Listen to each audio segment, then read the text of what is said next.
안녕하세요. 보상남 손사 유현상입니다. 오늘은 대부분 사람들이 가입하고 있는 이 실비보험에 대해서 이모저모 알아보는 시간을 갖도록 할 건데요. 많은 분들이 이 실비보험을 가입하고 있지만 과연 제대로 보상받는 분들은 얼마나 계실까요? 영상에서는 실비보험과 관련해서 꼭 알고 있어야 할 내용과 그리고 활용하기 좋은 꿀팁에 대해 말씀을 드리도록 하겠습니다. 영상 시청 전 구독과 좋아요, 알림 설정은 저에게 큰 힘이 된다는 점 알고 계시죠?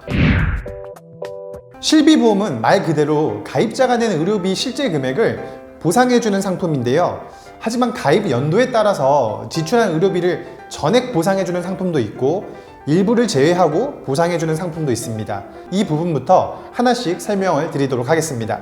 먼저 1세대 실손보험의 경우에는 입원 의료비는 한도 금액 내에서 실제 지출한 의료비를 급여와 비급여 전액 100%로 보상을 하며 통원 의료비는 한도 금액 내에서 5,000원에서 만원까지 공제 후 보상된다고 알고 계시면 되고요. 그리고 처방 조제의 경우에는 공제 금액이 없습니다. 자, 그 다음으로 나온 2세대 실손보험의 경우는 입원 의료비는 한도 금액 내에서 실제 지출한 의료비 중 급여, 비급여 90%를 보상하지만 15년도 9월 이후 판매되는 상품에서는 이 비급여를 90%가 아닌 80%만 보상된다는 점 알고 계시면 되겠고요. 그리고 통원 의료비는 한도 금액 내에서 의료기관에 따라서 만원부터 2만원까지 공제된 이후에 보상이 되고 처방 조제는 8,000원을 공제한다고 알고 계시면 되겠습니다. 자, 그리고 3세대 실손보험의 경우에는 입원 의료비는 한도 금액 내에서 실제 지출한 의료비 중 급여 90%와 비급여 80%를 보상하고 이때 3대 비급여라고 불리는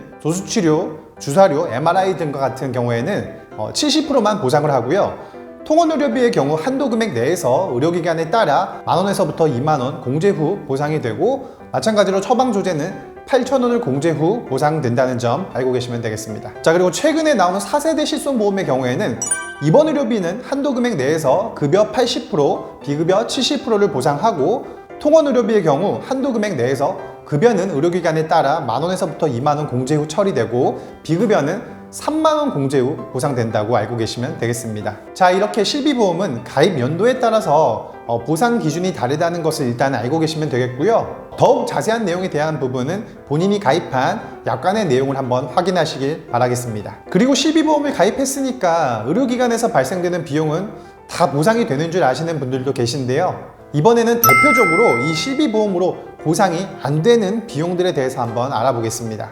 먼저 치과나 한방병원에서 발생하는 비급여 비용이 있는데요. 치과나 한방병원의 고액의 의료비 중 대부분을 차지하는 것이 바로 이 비급여입니다. 실비보험에서는 해당 의료기관에서 발생한 급여 항목만 보상하기 때문에 비급여의 경우 보상이 되진 않습니다. 그리고 본인부담 상환제도라는 국가에서 운영하는 복지제도를 들어보신 적이 있으실까요? 환자가 의료비를 지출하였지만 이 본인부담금 상환제도에 의해서 사후 환급이 가능한 경우에는 실비보험에서 역시 보상이 되지 않습니다. 하지만 약관에 해당 내용이 없는 경우도 있으니까 이는 가입한 약관을 참고하시길 바라고요. 또한 건강검진 목적으로 지출한 비용, 예방접종을 포함한 이런 비용들은 보상이 되지 않습니다. 그리고 당연한 부분이기도 한데 체질 개선이나 미용 목적으로 시행한 비용들은 보상이 되지 않습니다. 예를 들어서 영양제나 비타민제, 호르몬제 또는 성형수술을 했다면 보상이 되지 않는데요. 간혹 질병의 치료로 수술을 시행하면서 일부 미용 목적의 시술이나 수술을 추가로 받고 이 실비보험을 청구하시는 분들도 계신데 보험회사에서는 관련 청구가 굉장히 많기 때문에 내부적인 의료 검토 과정을 거쳐서 진료비 세부 내역이라든지 의사소견 등을 참고해서 미용 목적의 진료 비용들은 전부 보상을 제외하고 있습니다. 그리고 자동차 보험 또는 산재보험으로 병원비를 처리받고 실비에 청구하시는 분들도 계신데요. 이 또한 실비보험으로 보상이 되지 않습니다. 다만 본인 부담액이 발생했다면 해당 금액은 실비로 보상이 가능하다고 알고 계시면 되겠습니다. 자, 다음으로 실비보험 관련 알아두면 꼭 활용할 수 있는 꿀팁에 대해서 말씀을 드리겠습니다. 자, 먼저 일반상해 의료비 담보 활용하기입니다. 이 담보는 2009년 8월 이전 상품에서 판매했던 담보인데요. 이 담보에 가입되어 있다면 절대로 해지하지 말고 꼭 유지하시길 권유드리면서 이 담보의 꿀같은 혜택에 대해서 한번 알아보도록 하겠습니다. 먼저 이 일반상해 의료비 담보는 통원이든 입원이든 간에 가입 금액 범위 내에서 한 사고당 180일을 한도로 보상하는데요. 여기서부터 중요합니다. 아까 제가 실손보험에서 대표적으로 보상하지 않는다고 말씀드린 치과 그리고 한방병원 비급여도 상해로 인한 것이 맞다면 이 일반상해 의료비 담보로 보상을 받을 수 있습니다. 또 이 일반상해 의료비 담보는 자기 부담금, 즉 공제 금액이 없다는 특징이 있고요.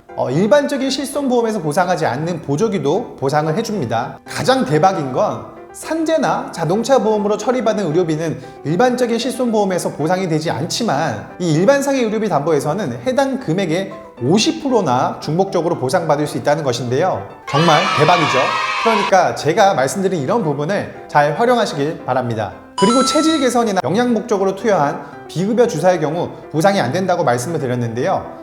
이 경우에 해당할지라도 치료상 부득이한 사정에 의해 치료 목적으로 사용했다는 의사의 소견이 있다면 보상 가능성을 검토할 수가 있습니다. 예를 들어서 수술 후 호소하는 전신 무력감이라든지 통증 등으로 이 경구 시기가 불가능하여 영양제를 처방할 수밖에 없었다면 치료 목적의 비용으로 보아야 하므로 보상이 가능합니다. 실비보험의 경우 면책기간이라는 것이 존재하는데요. 면책기간이라 함은 보상받지 못하는 기간이라는 의미인데요.